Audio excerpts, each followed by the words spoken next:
Voici une traduction des déclarations de presse publiées par le Kremlin sur la visite de Vladimir Poutine en Corée du Nord.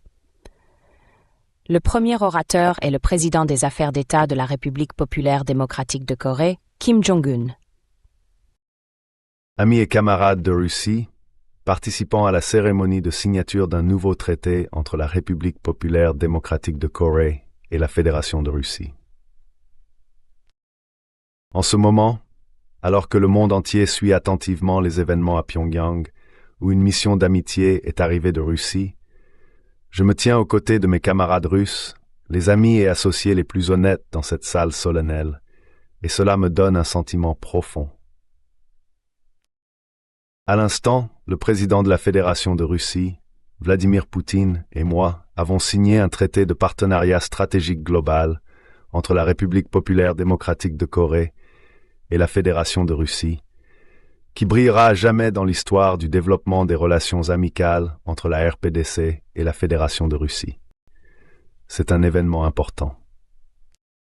Je me sens honoré et fier que moi, en tant que président des affaires d'État de la République populaire démocratique de Corée et le président de la Fédération de Russie, Vladimir Poutine, ayons accompli un événement d'un poids et d'une importance stratégique énorme au nom des deux nations, la RPDC et la Fédération de Russie, et pas seulement pour aujourd'hui, mais aussi pour demain.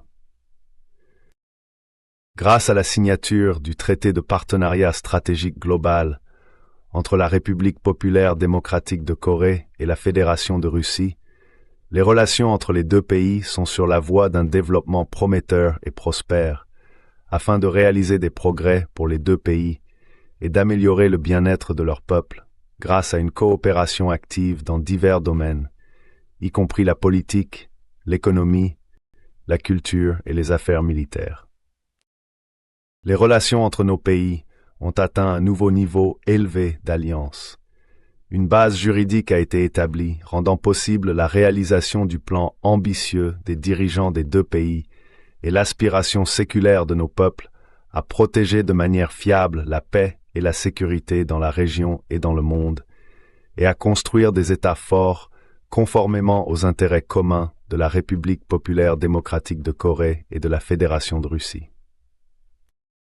J'exprime une profonde satisfaction que le grand traité interétatique, qui répond à la nature stratégique des relations entre la RPDC et la Fédération de Russie dans la nouvelle ère, ait été conclu seulement 9 mois après que le camarade président Poutine et moi avons discuté de la signature d'un nouveau traité interétatique au cosmodrome de Vostochny en septembre dernier.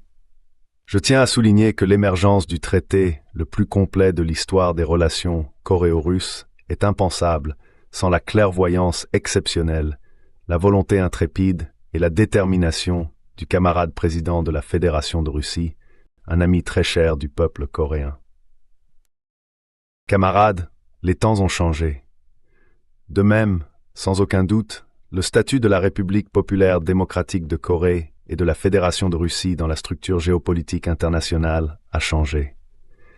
Aujourd'hui, l'ancre a été levée à cet endroit, et le début solennel des relations alliées entre la RPDC et la Fédération de Russie a été annoncé, ce qui représente un tournant dans l'histoire des relations russo-coréennes. Le gouvernement de la République populaire démocratique de Corée remplira toujours fidèlement ses obligations en vertu du traité tout au long du chemin vers le développement continu d'un partenariat stratégique global et de relations alliées invincibles avec la Fédération de Russie. Cet accord global entre les deux pays, la RPDC et la Fédération de Russie, n'est rien de moins qu'un document de nature très constructive, orienté vers l'avenir. Exclusivement pacifique et défensive, conçue pour protéger et défendre les intérêts fondamentaux des deux nations. Je n'ai aucun doute qu'il deviendra une force motrice accélérant la création d'un nouveau monde multipolaire, libre de domination, d'asservissement, d'hégémonie et de violence. Aujourd'hui, je proclame solennellement la volonté inébranlable de notre gouvernement. Il n'y aura pas la moindre divergence d'interprétation, ni hésitation, ni incertitude dans l'accomplissement de toutes les tâches historiques pour développer une amitié éternelle et accroître les bénéfices des peuples de nos deux pays et des générations futures, ainsi que dans l'accomplissement fidèle de nos devoirs et le dépassement, par des efforts communs, coordonnés, de toutes les difficultés possibles auxquelles nos deux pays ont déjà été confrontés ou seront confrontés à l'avenir. Avant ce traité, de nombreux documents conjoints significatifs qui ont marqué l'histoire de l'amitié coréano-russe ont été signés et de nombreux événements ont eu lieu, notamment ceux qui ont attiré l'attention. Je voudrais exprimer mon espoir que cette cérémonie de signature sera un choix stratégique, dont l'importance sera mise en évidence sur le chemin du développement bilatéral séculaire à venir, ainsi qu'un moment inoubliable promettant un avenir plus radieux pour les deux nations. Le prochain orateur est le président de la Russie, Vladimir Poutine.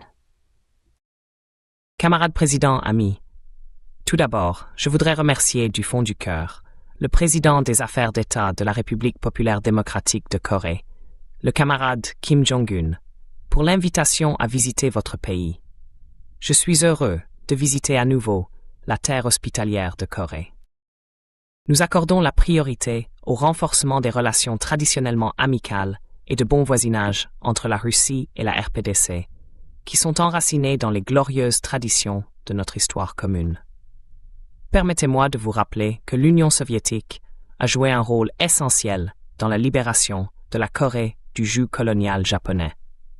Cette année, la République populaire démocratique de Corée célèbre les 75 ans de la conclusion de son premier accord international, et c'était un traité avec notre pays. Nous avons soutenu le peuple coréen pendant la restauration de la phase de la partie de la Comintid-Sprigant de 1953 et aidé à rétablir une vie paisible et l'économie. Au cours des décennies suivantes, la Russie et la RPDC ont accumulé un impressionnant bilan de partenariat mutuel dans de nombreux domaines. Plus important encore, nos pays sont véritablement intéressés à poursuivre la coopération la plus active entre les hauts responsables de nos agences économiques, Parlement, forces de l'ordre, agences de sécurité, de politique étrangère, ainsi qu'entre nos organisations publiques et nos citoyens. Aujourd'hui, nous avons tenu des discussions constructives couvrant l'ensemble de notre coopération pratique. Nous avons signé un nouveau traité interétatique, le traité de partenariat stratégique global, qui définit des objectifs et des lignes directrices à grande échelle pour approfondir les liens entre la Russie et la RPDC à long terme, y compris en politique, commerce et investissement, culture, affaires humanitaires et sécurité. Je suis d'accord pour dire qu'il s'agit d'un document véritablement révolutionnaire qui reflète l'intention des deux pays de ne pas se reposer sur leurs lauriers, mais d'élever leurs relations à un nouveau niveau qualitatif. En ce qui concerne le commerce, les chiffres absolus sont encore faibles, mais nous observons une très bonne dynamique. En 2023, le commerce a été multiplié par 9. Au cours des 5 premiers mois de cette année, il a encore augmenté de 54%. La Commission intergouvernementale travaille bien sur divers domaines de notre coopération. Permettez-moi de mentionner le projet stratégiquement important de modernisation du chemin de fer Kasan-Rajin, avec la participation de notre entreprise, les chemins de fer russes. La rénovation de la voie combinée de 1435-1520 mm du poste de contrôle de Kasan en Russie au port coréen de Rajin, où un terminal de transbordement multimodal moderne a été construit, est en cours. Tout cela est utilisé, entre autres, dans l'intérêt de pays tiers. En particulier, un grand lot de charbon a été fourni aux consommateurs chinois. Le trafic ferroviaire de passagers entre nos pays a été rétabli. Les premiers touristes l'ont déjà en tasse utilisé. Les relations dans l'agriculture, ainsi que dans les domaines culturels et humanitaires, se développent également. Le camarade Kim Jong-un a personnellement supervisé la tournée d'une compagnie de ballet de la scène Primorsky du théâtre Mariinsky, qui a rencontré un grand succès en RPDC. Les relations dans le domaine de l'éducation se développent. À ce jour, 130 citoyens de la République populaire démocratique de Corée étudient en Russie, et nous développerons cette coopération à l'avenir. La coopération dans le domaine du sport a également été établie. Nous commençons à développer le tourisme, des groupes de touristes se forment pour la saison estivale, avec un accent sur les vacances dans les stations balnéaires coréennes. Et bien sûr, les questions de sécurité et l'agenda international ont été au centre de l'attention lors des discussions d'aujourd'hui. Nos pays défendent constamment les idées de création d'un ordre mondial multipolaire plus juste et démocratique. Il doit être basé sur le droit international et la diversité culturelle et civilisationnelle. La Russie et la Corée mènent toutes deux une politique étrangère indépendante et autonome et n'acceptent pas le langage du chantage et de la dictée. Nous sommes contre la pratique de l'application de sanctions et de restrictions politiquement motivées. Ces actions illégitimes ne peuvent que bouleverser le système politique et économique mondial. Nonobstant la pression extérieure, nos pays se développent avec succès sur une base souveraine et indépendante. Ils se sont apportés et continueront de s'apporter un soutien mutuel en tant que véritables amis et bons voisins.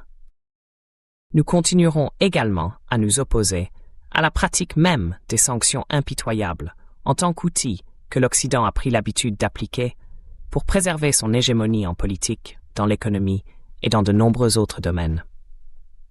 Dans ce contexte, je voudrais souligner que le régime de restriction illimitée du Conseil de sécurité de l'ONU, inspiré par les États-Unis et leurs alliés à l'égard de la RPDC, devrait être révisé. Les clichés de propagande reproduits maintes et maintes fois par les Occidentaux ne sont plus capables de dissimuler leurs desseins géopolitiques agressifs, y compris en Asie du Nord-Est. Nos opinions concernant les causes profondes de l'escalade de la tension politico-militaire coïncident. Elles incluent la politique de confrontation des États-Unis visant à étendre leur infrastructure militaire dans la sous-région, accompagnée d'une augmentation substantielle de l'ampleur et de l'intensité de divers exercices militaires impliquant la République de Corée et le Japon, qui ont un caractère hostile envers la RPDC. De telles mesures sapent la paix et la stabilité dans la péninsule et menacent la sécurité de tous les pays d'Asie du Nord-Est. Nous rejetons résolument les tentatives de tenir la République populaire démocratique de Corée responsable de la détérioration de la situation. Pyongyang est en droit de prendre des mesures raisonnables pour renforcer sa capacité de défense, assurer la sécurité nationale et protéger sa souveraineté. La Russie est prête à poursuivre ses efforts politiques et diplomatiques pour éliminer la menace de la récurrence d'un conflit armé sur la péninsule coréenne et pour construire une architecture de paix et de stabilité à long terme basée sur le principe de la sécurité indivisible. Le traité de partenariat global signé aujourd'hui prévoit entre autres une assistance mutuelle en cas d'agression contre l'une des parties. Je voudrais attirer votre attention sur la déclaration des États-Unis et d'autres pays de l'OTAN concernant la fourniture d'armes de haute précision à longue portée, d'avions F-16 et d'autres armes et équipements technologiquement avancés pour frapper le territoire russe. En fait, ce n'était pas seulement une déclaration. Cela se produit déjà. C'est une grave violation auquel les pays occidentaux se sont engagés en vertu de diverses obligations internationales. Dans ce contexte, la Fédération de Russie n'exclut pas de développer une coopération militaire et technique avec la République populaire démocratique de Corée, en vertu du document signé aujourd'hui. Nos amis coréens adoptent une position objective et équilibrée sur le règlement de la situation en Ukraine et comprennent les véritables causes originelles de cette crise. La ligne de conduite de la direction de la RPDC confirme une fois de plus que la RPDC poursuit véritablement l'indépendance, l'autonomie et la souveraineté. Je tiens à remercier nos amis coréens et personnellement le camarade Kim Jong-un pour avoir organisé des loisirs pour les enfants dont les pères sont morts lors de l'opération militaire spéciale au camp pour enfants de Songdo-won. Nous apprécions grandement ce geste sincère de soin et d'amitié. Enfin, je voudrais remercier une fois de plus le camarade Kim Jong-un et nos collègues coréens pour leur hospitalité et pour notre travail conjoint fructueux. Je suis convaincu que les discussions d'aujourd'hui contribueront au développement ultérieur de l'amitié et du partenariat entre la Russie et la République populaire démocratique de Corée, ainsi qu'au renforcement de la sécurité dans toute la région. Camarade Kim Jong-un, nous avons hâte de vous voir à Moscou. Et enfin, merci aux habitants de Pyongyang pour un accueil si chaleureux aujourd'hui. Merci.